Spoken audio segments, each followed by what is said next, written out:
So living room gaming is actually pretty awesome. I mean, we've got a full desktop gaming PC here with a GTX 1060, so if you wanted to even play on a 4K TV on like medium settings or something, that is possible. And as I said in the video where we built this PC, you can also shove the 1070 version of the ICX graphics card in there. But basically this video is to show you around what living room gaming, especially living room PC gaming, has to offer, and how you can go about making it an enjoyable experience, and what sort of peripherals and that sort of thing you can pick up to make life just a little bit easier for you. So the first thing is I'm personally using a Steam controller here. Now it's actually awesome because you can use this as a mouse or touchpad type experience, and also you can map it to be keyboard stuff as well, just for the general purpose web browsing or whatever if you wanted to. But as a gaming controller, it's still pretty awesome. You can also use an Xbox One controller or even a PS4 controller too, if you do want to pick one of those up, and they're fairly similarly priced if you go for just the standard versions. Obviously you can pick up an Xbox One Elite controller as well, but they're a considerable bit more.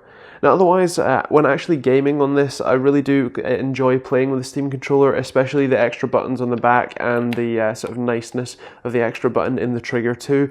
For me, stuff like Rocket League is awesome for playing on this, and Rocket League is actually a really awesome game to be playing as a sort of living room experience. It's not something that, unless you're playing competitively in ranked matches, it's not something that you necessarily need to be right up, next to the screen and immersed in and stuff. So playing on this sort of PC in a living room experience is an awesome sort of couch game. The next thing I want to show off is the Logitech K400. This is actually the K400 Plus, and it's a wireless keyboard and trackpad sort of together. Now this isn't necessarily for gaming, this is just for general ease of use. It's a really nice small size, it's very lightweight. It is definitely on the value side of things, and there is quite a lot of flex to it and stuff like that. So if you are planning on throwing it around and stuff like that, at least it's nice and cheap, so it's not ridiculously expensive to have to go and buy another one. You'd also have some media controls on here as well, which is really nice, and just having one USB dongle to go to for both the keyboard and the mouse is just really awesome. Actually typing on it is also really nice, and it fits quite well with just typing on your lap or something like that. So as a multimedia kind of keyboard and that sort of thing, just to have something nice and easy that you can play your videos or all that sort of stuff, or just browse the web on, it's actually really awesome. And as I said, it's pretty cheap too, especially for keyboard, mouse and wireless and all that sort of stuff, and runs off of, I believe, AA batteries, and they say something like 24 months of standby battery life, so that's pretty awesome. Another type of peripheral you might want to take a look at is something like this, the Rocat Sova. This is basically a mechanical keyboard built into a lap board with a big mouse pad so that you can play your games nice and easily. As I said, it is mechanical, so it does have third-party Cherry MX Brown type switches, and also has a quick release so you don't break your TV if you end up pulling it by accident. You also have a couple of USB ports in the bottom, one of which you're probably going to be using for the mouse, and does have a mouse clip so that you can not have the mouse fall about everywhere. Now my friend Phil actually sent me these clips as well as his opinion, and despite it being £150 at the time of filming, which is obviously quite pricey, it does also have he got a free mouse included with it, which is pretty awesome. He bought it on Amazon, by the way, and basically said it made using his PC on his 4K TV just much easier, and it's pretty much the only way he uses his TV now, so it's a very versatile and pretty awesome product. The other thing to bear in mind is that PC gaming, or having a PC connected to your TV, doesn't necessarily mean you have to only play games ever.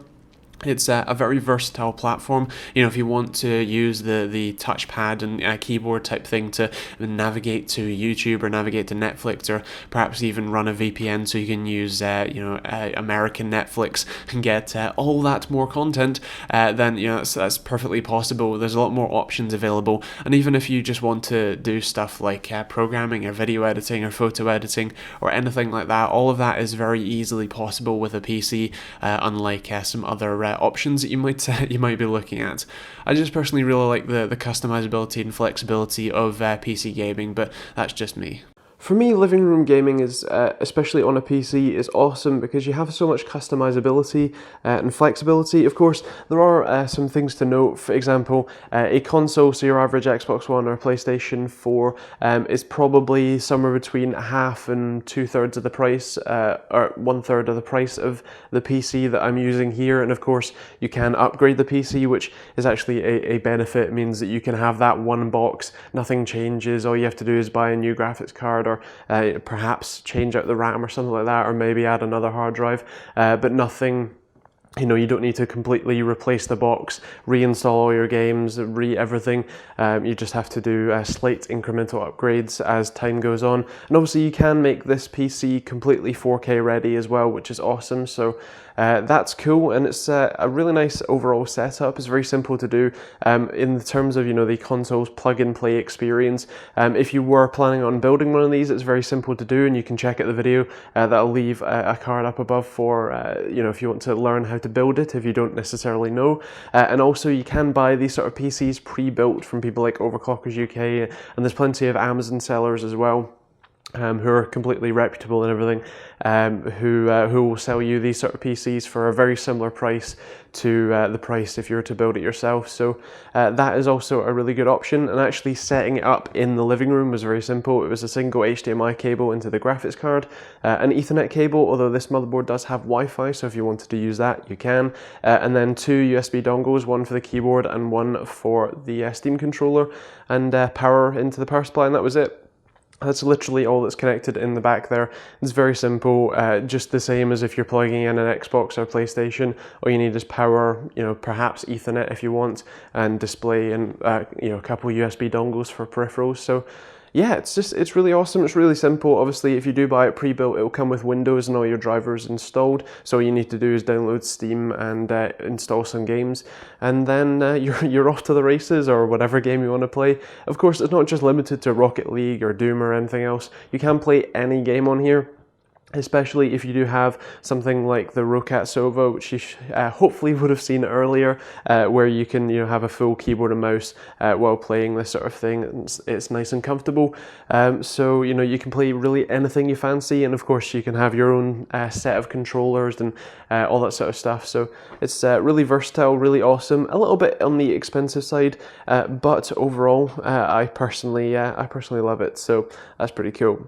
Anyway, if you you know, want to know more about this PC, if you want to know more about the living room gaming experience with PCs or anything else, feel free to leave a comment in the comments down below. I'd love to have a conversation with you about this sort of stuff. Do you already have a PC in your living room? If so, is it a gaming PC, or is it just, you know, for multimedia use like myself, where I have a Linux PC down there just because I couldn't be bothered with Windows? Yeah, let me know in the comments down below. Feel free to like or dislike depending on what you thought, and subscribe if you enjoyed it.